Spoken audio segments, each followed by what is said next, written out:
Je ne partage pas totalement les thèses qui consistent à imputer à l'histoire la responsabilité de ce qui se déroule aujourd'hui, plus de 50 ans après les indépendances.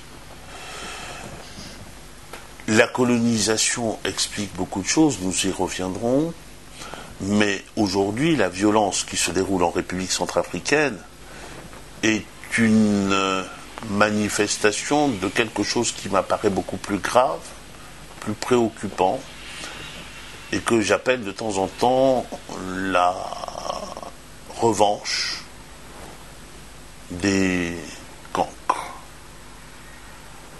L'imbécilité politique, l'absence de vision,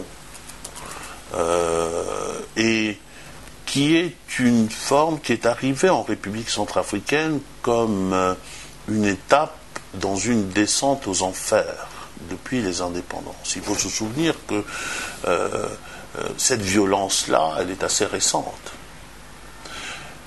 Dans l'immédiat après indépendance, alors même que le souvenir de la colonisation était encore vivace, on n'a pas connu cette violence-là. Le premier chef d'État centrafricain, Barthélemy Boganda, qui malheureusement n'a pas pu exercer en tant que président de la République, puisqu'il était décédé avant de pouvoir le faire, il y avait certes de la violence dans cette période coloniale, de la fin de la colonisation, mais c'était une violence entre un peuple ou ses représentants et les colons. La République centrafricaine que j'ai connue, moi, notamment après les indépendances, je suis né après les indépendances, que j'ai connue, moi, est une République centrafricaine qui était apaisée, qui était un pays dans lequel chrétiens et musulmans pouvaient se côtoyer, dans lequel il n'y avait pas d'ostracisme en fonction de la région où l'on était, et où nous avions cette chance inouïe en Afrique d'avoir une langue nationale. Et cette langue nationale, le sango, était quelque chose qui soudait partout. Vous pouviez arriver dans n'importe quel coin d'Afrique ou en Europe, vous entendiez quelqu'un parler sango, vous disiez, voilà, Itatimbi, mon frère, voilà, ou ma sœur. Et la République centrafricaine, pour le dire autrement, et peut-être de façon plus concise, à mes yeux, n'est pas un pays des extrémismes. Et donc pas des violences extrêmes. Ce n'est ni un pays des extrémismes religieux, c'est peut-être ce qui explique, c'est sans doute ce qui explique aussi la réaction à ce qui vient de se passer face à un extrémisme musulman qui était partiel dans les groupes de la Séléka. Il a quand même été question dans ce pays d'application de la charia. Et pas d'application de la charia de façon générale. Il en a été question dans des villages reculés de Centrafrique, où personne n'aurait pu imaginer cela, où il y avait des musulmans qui vivaient côte à côte avec ce qu'on appelle des chrétiens anti-Balaka, parce que les anti-Balaka, ce ne sont pas des chrétiens. C'est plutôt une réaction de paysans, ça a commencé par les paysans. D'autodéfense, parce que nous sommes aussi dans un pays où l'État a disparu depuis fort longtemps. Vous ne pouvez pas compter sur les forces armées, les forces de sécurité nationale pour venir vous défendre lorsque vous êtes au Bomo, à l'autre bout de la République centrafricaine ou dans la Vakaga, etc. Donc, cette violence-là n'est pas une violence innée. Cette violence-là n'est pas une violence que l'on peut imputer à la colonisation en tant que telle. Il n'en demeure pas moins que je parlais tout à l'heure d'incurie politique. Et cette incurie politique a été entretenue.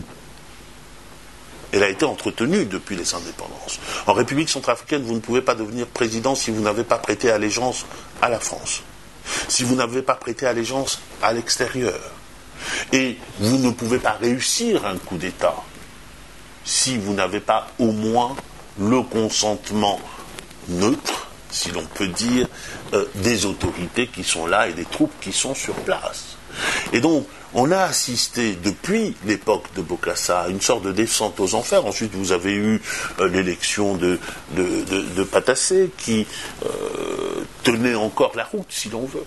Et je vous invite à écouter quelques-uns des discours de ceux qui l'ont suivi. Le sens de l'État, le sens de l'intérêt général, le sens de l'intégrité du pays, le sens du fait que les richesses de ce pays appartiennent à son peuple. Tout ça n'existait pas.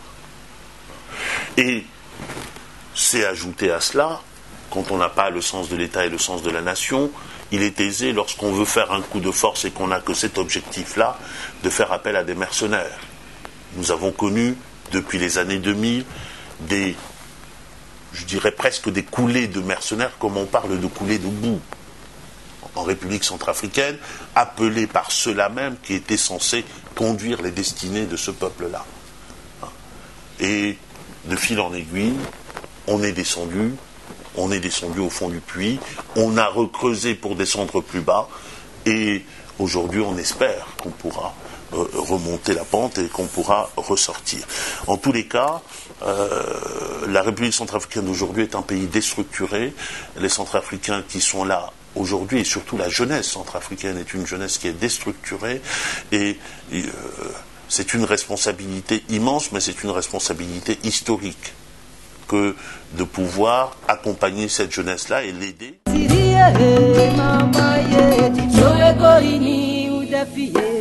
J'ai été partie prenante au dialogue inter-centrafricain qu'on a appelé le Forum de Bangui. J'ai assuré les fonctions de rapporteur général de la commission gouvernance et j'ai vu comment les choses se sont passées. J'étais de ceux, je continue encore aujourd'hui, à considérer que le forum a donné des raisons de croire dans un lendemain meilleur pour la République centrafricaine. D'abord parce que toute la République centrafricaine était représentée et surtout parce que ceux qu'on n'entendait jamais, parce que leurs voix sont dominées par les voix des armes, par le bruit des armes plus exactement, ceux-là étaient représentés au Forum de Bangui, et il est ressorti de ce Forum de Bangui un ensemble de ce qu'on appelle des recommandations fortes, comme on dit souvent en Afrique. Il en est ressorti un certain nombre de recommandations qui me semblent constituer un terreau pour la construction d'une République centrafricaine neuve, fondée sur des principes qui sont ses principes propres, peut-être que nous y reviendrons, et déterminée à aller de l'avant mais pas sans que justice soit faite. Il y a eu des principes assez importants, assez profonds qui sont ressortis de cela. Plus d'impunité, impunité zéro.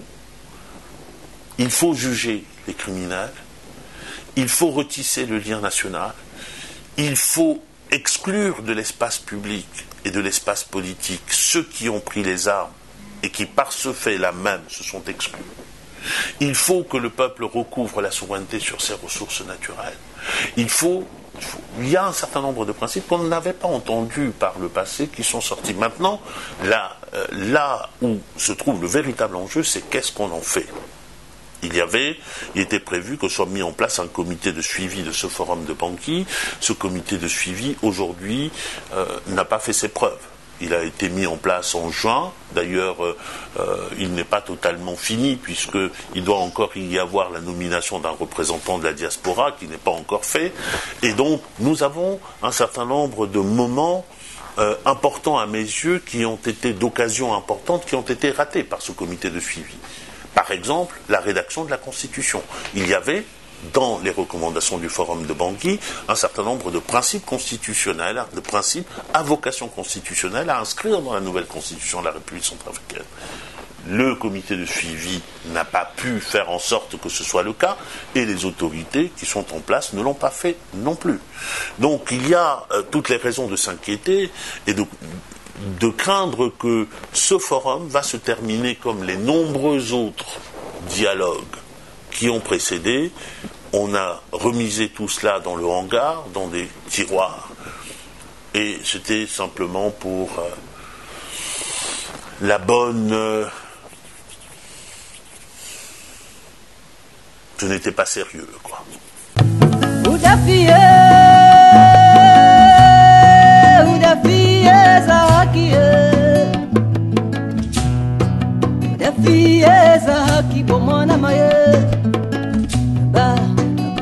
C'est un exercice de constitutionnalisme fiction que vous me demandez, hein, parce que en République centrafricaine aujourd'hui, je dirais presque que la messe est dite, d'autres diraient les carottes sont cuites, parce que la procédure est maintenant à son terme. Bon, il se trouve que, en se référant aux recommandations du Forum de Bangui, il était possible de procéder autrement. Il était possible de considérer, par exemple, que le Forum de Bangui est cette assemblée dont émaneraient les principes majeurs de construction de la loi fondamentale centrafricaine. Et il se trouve que ces principes majeurs ont été formulés. Par exemple, parmi ces principes, l'inscription d'un chapitre sur la citoyenneté centrafricaine. Parce que, figurez-vous, ceci étonnera beaucoup d'Africains, dans la constitution de ce pays, il n'avait jamais été question de citoyenneté, alors même que la citoyenneté est le lien politique qui relie entre eux les fils et filles de ce pays et qui les relie à cette terre. Il y avait une autre idée qui était d'inscrire, comme je l'ai dit tout à l'heure, un chapitre sur la répression constitutionnelle de la violence politique et de la malgouvernance. Il y avait un autre principe qui était celui de l'affirmation de la souveraineté sur les ressources naturelles, accompagné d'un second principe qui était l'affirmation du caractère de patrimoine commun de ces ressources naturelles. Ce sont des principes nouveaux, le principe de l'impunité zéro, et puis il y avait également un certain nombre de principes qui avaient trait à la manière de gouverner la République centrafricaine. Ces principes, il était possible à partir de ces principes-là de construire une constitution nouvelle. Dans une précédente question, vous me demandiez comment se faisait-il qu'en Afrique nous avions les constitutions les plus merveilleuses et en même temps une application qui est carencée. Mais parce que, précisément, ces constitutions-là, nous partons d'un postulat que nous avons en Afrique un fonctionnement qui est une sorte de provocation à la norme. La norme n'est pas nous. La norme vient d'ailleurs. Et en matière constitutionnelle, quand on est en République centrafricaine, la norme vient de la Constitution française, notamment de la Ve République. Et vous trouverez un certain nombre de juristes pour soutenir que telle idée qui a été émise par la population, qui a été émise par les Centrafricains, n'est pas conforme à la normalité constitutionnelle. On marche sur la tête. La normalité constitutionnelle que nous trouvons dans les manuels, et que nous écrivons d'ailleurs, procède d'une démarche qui est une démarche de rationalisation du réel.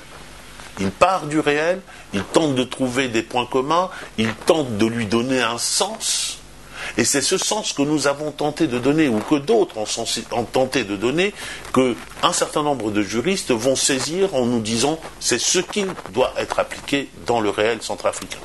En tous les cas, j'espère que demain, il sera possible, en République centrafricaine comme ailleurs en Afrique, de se construire des véritables constitutions qui soient, et c'est la définition que j'en donne toujours, qui soient l'expression du génie de chacun de ces peuples-là dans une transaction avec l'universalité.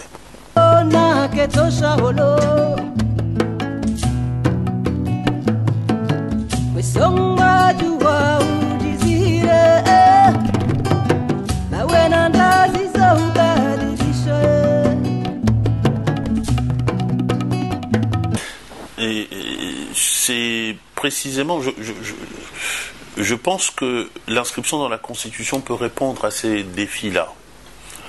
Je disais tout à l'heure que j'avais émis cette proposition au comité préparatoire du Forum de Bangui de placer parmi les questions à discuter au Forum de Bangui l'inscription dans la Constitution des ressources naturelles sous les deux angles. D'abord, affirmation de la souveraineté permanente sur les ressources naturelles, et ensuite la question de la qualification des ressources naturelles dans le pays en tant que patrimoine commun du peuple centrafricain. Et en l'inscrivant dans la Constitution, il y avait un certain nombre de craintes de la part de mes vis-à-vis qui considéraient que l'inscrire dans la Constitution, c'était l'inscrire dans l'abstraction, en quelque sorte, et que, en définitive, si on voulait traiter juridiquement de la manière la plus efficiente et la plus effective, il fallait revenir à la loi. C'est la loi qui fixe le régime des ressources, qui fixe le régime de leur application, accompagné des actes administratifs adéquats, tels que qui encadrent les marchés publics, par exemple, qui encadrent les contrats d'exploitation, etc. Mais je continue à croire que la meilleure manière de le faire aujourd'hui, c'est de commencer par la Constitution. Parce que la Constitution est déterminante de ce qui constitue la loi commune. La loi commune. Et la loi commune à l'égard aussi de l'extérieur. La première branche de l'alternative, c'est la souveraineté permanente sur les ressources naturelles. Ce n'est pas en Afrique que je vais venir expliquer la nécessité de la réaffirmation de cela. Il y a des textes, certes, en droit international. Il y a même la Charte africaine des droits de l'homme et des peuples qui pose le principe de la souveraineté sur les ressources naturelles. Il y a le droit, certes, mais il y a surtout une nécessité pratique aujourd'hui que les Africains puissent avoir la voix au chapitre quant à la gestion de leurs ressources naturelles, quant à l'exploitation de leurs ressources naturelles, et ensuite quant aux bénéfices des fruits de cette exploitation-là. D'où la deuxième branche de l'alternative qui me paraît importante d'affirmer que ces ressources constituent un patrimoine commun du peuple dans son ensemble. Cela veut dire quoi, pour être bref? Cela veut dire d'abord que dans le contexte centrafricain, il faut lutter vers les tentations d'appropriation quasiment privée, quasiment ethnique, quasiment villageoise des ressources. Vous avez des revendications qui sont des revendications légitimes aujourd'hui, de ceux qui habitent tel village où il y a on a découvert du pétrole ou de l'uranium, ou qui habitent telle région où l'on a découvert qu'il y avait de l'or, qui se disent ce sont nos ressources. Mais ils le disent de façon légitime parce que jusqu'à présent ils n'en ont pas bénéficié. Ils n'ont pas bénéficié des retombées de cela. Mais ce sont les ressources de la nation dans son ensemble. La deuxième conséquence de cela, c'est que affirmer que les ressources constituent le patrimoine commun d'un peuple, c'est affirmer qu'elle n'est pas la propriété de ses dirigeants.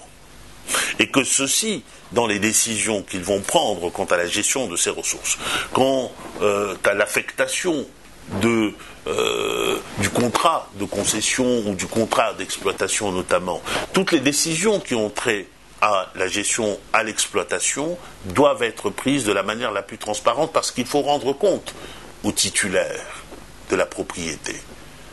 Et que ceci peut être fait assez simplement à travers des procédures où l'essentiel est la transparence, à travers la procédure parlementaire classique.